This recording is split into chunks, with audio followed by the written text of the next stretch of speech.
ব্রাহ্মণবাড়িয়ায় গণহত্যা দিবসে মুক্তিযুদ্ধের স্মৃতিচারণ ও আলোচনা সভা। দেখছেন digitalbrahmanbaria.com। আমরা স্বাধীনতা ও উন্নয়নে বিশ্বাসী। ব্রাহ্মণবাড়িয়া তথ্য অফিস ও প্রেস ক্লাবের আয়োজনে পৃথকভাবে গণহত্যা এবং মহান স্বাধীনতা ও জাতীয় দিবস পালনে আলোচনা সভা হয়েছে। বুধবার দুপুরে জেলা তথ্য অফিসের আয়োজনে জেলা শিল্পকলা একাডেমি মিলনায়তনে ২৫ মার্চ গণহত্যা ও মহান মুক্তিযুদ্ধের স্মৃতিচারণ ও আলোচনা সভা হয়। এ অনুষ্ঠানে প্রধান অতিথি ছিলেন জেলা প্রশাসক শারমিন আক্তার জাহান।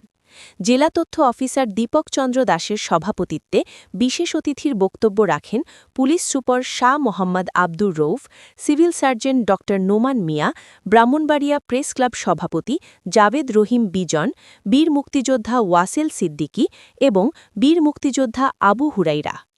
এদিকে গণহত্যা ও মহান স্বাধীনতা দিবস পালনে ব্রাহ্মণবাড়িয়া প্রেস ক্লাবের আয়োজনে বুধবার দুপুরে প্রেস ক্লাব মিলনায়তনে আলোচনা সভা হয়।